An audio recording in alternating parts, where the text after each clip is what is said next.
एक समय की बात है, महात्मा बुद्ध अपने शिष्यों के साथ कुटिया में विश्राम कर रहे थे और कुछ ज्ञान की बातों पर चर्चा कर रहे थे। शिष्यों के आग्रह करने पर उन्होंने एक कहानी शुरू की। समीर नाम का एक जल्लाद मगध राजमहल के पीछे बने कस्बे में रहता था। वह मगध साम्राज्य का प्रमुख जल्लाद था। उसका सारा जीवन दोषियों को फांसी देने में बीत गया। अब वह लगभग 60 वर्ष की आयु का हो गया था। समीर अब राजकीय सेवा से मुक्त हो चुका था और अपना अंतिम जीवन वह अपने घर में व्यतीत करता था। अपने जीवन काल में किए गए सभी घटनाओं को वह याद करता। वह हमेशा सोचता था कि मेरे हाथों इतने जीवों की हत्या हुई है। यही सोच विचार करते हुए वह नहा धोकर तैयार हुआ। जैसे ही वह खाना खाने के लिए बैठा, दरवाजे से आवाज आई, समीर। समीर बाहर निकलकर देखता है तो उसे एक भिक्षु उसके द्वार पर खड़ा हुआ नजर आता है। वह भिक्षु देखने में ऐसा लग रहा था जैसे कि काफी समय से तपस्या करने के बाद वह भूख से व्याकुल हो। समीर तत्काल अपना भोजन छोड़कर अपना भोजन उस भिखारी को दे देता है। भिक्षुक उस भोजन को खाकर अपनी भूख को शांत करता है और प्रसन्न हो जाता है। भोजन के बाद भिक्षुक और समीर दोनों बैठे हुए थे।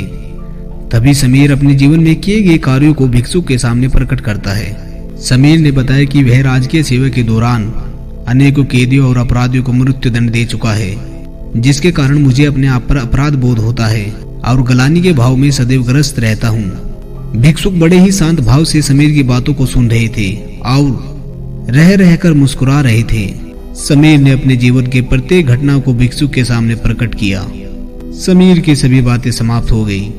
समीर की सभी बातें समाप्त हो जाने के बाद भिक्षुक ने उसे दोनों हाथों से उठाया और हृदय से लगाया और कहा, वत्स्य, तुमने यह सब क्या समय से किया है या फिर किसी के आदेश के कारण किया है?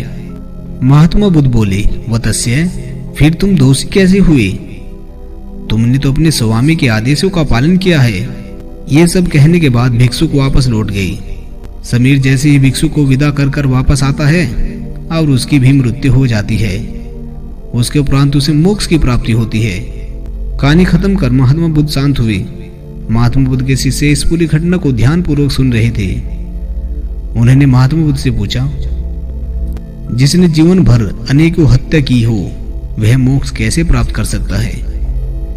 महात्मा बुद्ध मुस्कुराए और अपने शिष्यों को समझाया, जिसने जीवन में पहली बार ज्ञान की प्राप्ति की हो, अंत समय जिसका निकट हो और ज्ञान के शब्द उसके कानों में पड़े हो, वह मोक्ष की प्राप्ति कर लेता है। महात्मा बुद्ध ने बताया, हजारों हजार शब्दों के उपदेश व्यर्थ है जब तक व्यक्ति का मन शांत ना हो। मन शांत हो जाने पर एक शब्द से भी ज्ञान की प्राप्ति हो सकती है। ज्ञान से ही मोक्ष की प्राप्ति संभव है।